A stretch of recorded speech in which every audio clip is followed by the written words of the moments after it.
안녕하세요. 여러분을 응원하고 위로하는 톡톡입니다. 오늘은 김찬우 교수님의 모멸감을 소개합니다. 지난 영상에서 이병렬 작가의 혼자가 혼자에게를 소개하면서 혼자만의 시간을 통해서 자신의 감정을 살피는 것의 중요성을 생각해 보았습니다. 여러분은 일상에서 자신의 감정을 잘 살피면서 살아가고 계신가요? 사실 저는 올 봄부터 아주 힘든 시간을 버티고 있습니다. 사랑하는 제자를 슬프고 황망하게 떠나보내고 몹시 아프고 힘들었습니다. 그래도 어른답게 살아가려고 노력하며 일상에서 조금씩 안정을 찾아가고 있습니다. 그런데 며칠 전에는 느닷없이 올라오는 이름 모를 감정들을 헤아리다 속절없이 눈물이 자꾸 흘러서 너무 힘들었습니다. 이성보다 근본적이고 강렬한 감정을 몇 개월간 일상생활을 영위하기 위해서 냉철하게 제어하고 억압했으니 더는 못 참겠다고 의식의 표면으로 치밀어 올라온 것이겠죠.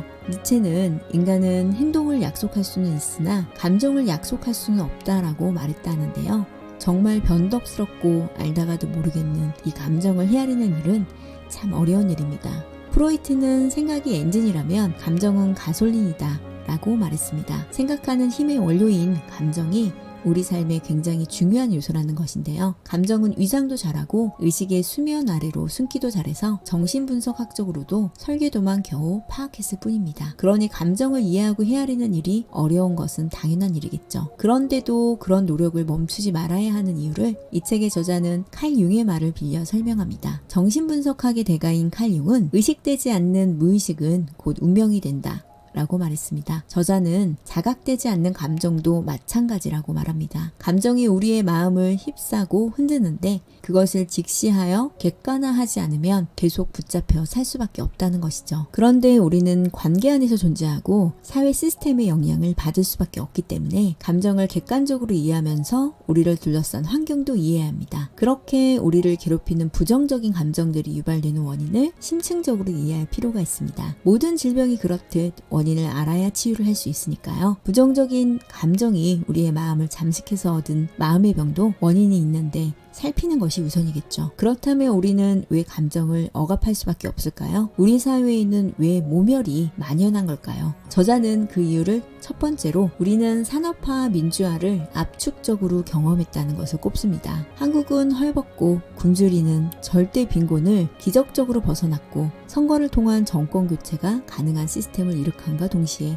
인권 탄압과 고문이 크게 줄어든 세상을 만들어냈다. 많은 나라들이 이런 빠른 성취를 경이로운 시선으로 바라보고 있지만 우리의 마음 풍경은 사뭇 음울할 수 있다는 것이죠. 정치, 사회, 제도와 경제력 간의 불일치로 인해서 경제력은 높아졌지만 결실을 공정하고 투명하게 나누는 시스템은 부실한 사회에서 혹독한 경쟁을 치러야 한다면 사회적 부작용과 개인적 피로감이 따라올 수밖에 없다는 것이죠. 그리고 둘째, 문화적 차원에서 특정한 기준으로 인간의 귀천을 나누는 의미체계가 모멸감의 원천이 되는 점을 지적합니다. 우리 사회에서 인간의 격을 위아래로 나누고 서열관념을 학력, 경제력, 거주지, 가정환경, 피부색, 외모, 나이 등 외형적인 차이를 절대화하면서 차별하고 멸시하는 일은 아주 흔하게 일어납니다. 마지막 셋째, 개인의 내면적인 힘을 키우지 않는 태도를 꼽습니다. 우리 사회의 모멸이 만연한 까닭은 모멸이 또 다른 모멸로 이어지기 때문일 것입니다. 열등한 집단을 범주화하고 멸시하는 통념이나 문화의 위력도 만만치 않지만 일부 소수의 잘난 사람들만을 환대하는 분위기 속에서 대다수 사람은 소외를 경험할 수밖에 없습니다. 그래서 내면적인 힘을 키우지 않은 채 타인의 인정을 통해서만 자신의 가치를 찾으려 한다면 명품, 성형,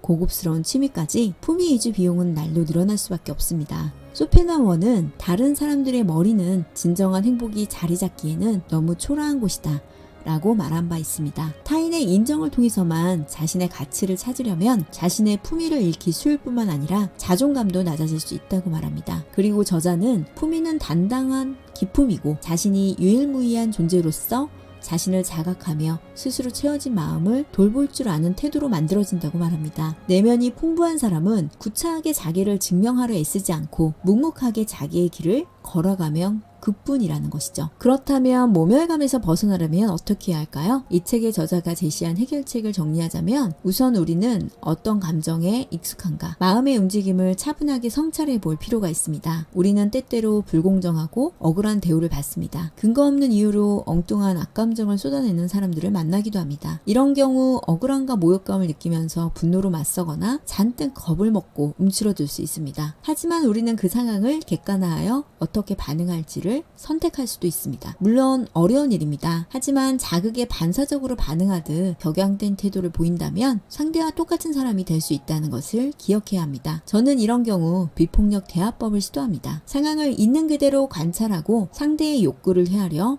그 의도나 의중을 먼저 헤아리고 말해줍니다. 그리고 자신이 느낀 감정을 있는 그대로 전달하며 바라는 바를 요청할 수 있습니다. 물론 이런 대화를 평상시에 늘 할 수 있다면 우리는 성인군자입니다. 이 대화는 여러분이 느낀 모멸이 오해나 입장차에서 발생했을 때 시도하는 걸 추천합니다. 그리고 상대가 어떻게 반응하냐에 따라서 관계를 유지할지 끊을지를 선택할 수 있습니다. 우리는 모든 사람과 좋은 관계를 맺을 수 없습니다. 자신의 실수나 잘못을 인정하고 받아들이는 사람과는 관계를 이어갈 수 있지만 끝까지 변명만 늘어놓고 자신은 그 누구도 경멸할 수 없는 제1인자라고 자부하면서 기고만장한 태도로 일관하는 사람은 멀리해야 합니다. 저자도 그런 사람을 정신승리법으로 일관하는 자들이라고 말합니다. 일신의 아키정전에 등장하는 아키처럼 현실을 부정하고 자기 기만의 덫에 빠진 사람들은 현실에 눈을 감은 채 완전히 허구의 세계에 매몰되어 애처롭게 살아갈 수 있다는 것이죠. 우리 사회에 모멸이 만연하다면 우리가 모멸을 느낄 수 있는 것처럼 의도하지 않았지만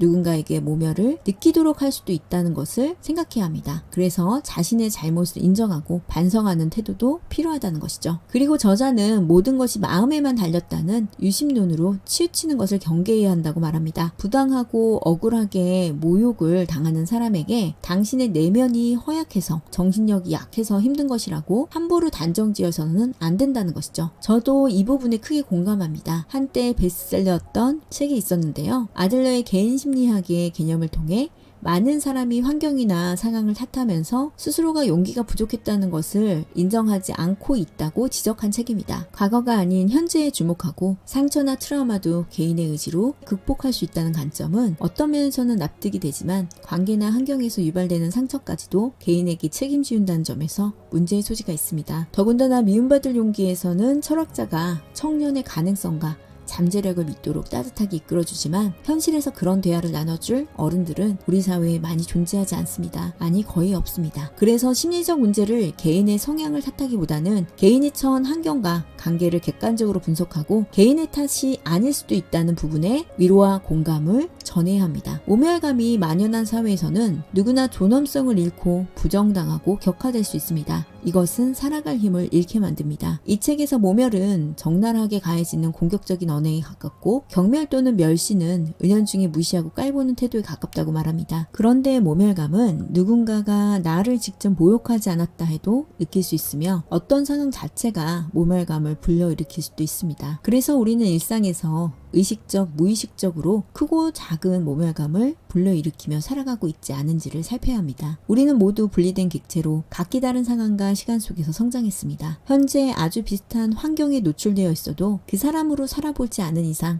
면밀한 상처까지 모두 다 이해할 수는 없을 것입니다. 그래서 유독 모멸감을 쉽게 느낀다고 여겨지는 사람들이 있지만 그 사람으로 살아보지 않았다면 그 개인에게 생각과 태도를 바꾸라고 말하기 전에 고유한 특성일 수도 있다고 존중하는 태도로 대해야 합니다. 만약 가족이나 지인처럼 계속 만나야 하는 사람이라면 그 사람이 어떤 말이나 행동 혹은 상황에서 모멸감을 느끼는지를 살피고 오해하지 않을 수 있도록 마음을 전달하려고 노력하는 태도도 필요할 것입니다. 마음은 눈에 보이지 않고 언어도 마음의 은유적 표현에 불과하기 때문에 충분한 대화를 통해서 서로가 모멸감에 대한 감수성을 키워나가면서 우리 사회의 구조적 문제에 대한 문제의식을 함께 나누고 새로운 법과 정책도 만들어 나갈 수 있어야 합니다. 최근에 누군가가 세상을 떠났을 때 고인이 된 사람의 이름을 빌려 만드는 네이밍법이 많아지고 있습니다. 하지만 누군가가 별이 되어야지만 사회가 변한다면 후진적인 국가라는 방증이 아닐까요? 소중한 사람들이 떠나기 전에 살맛나는 사회,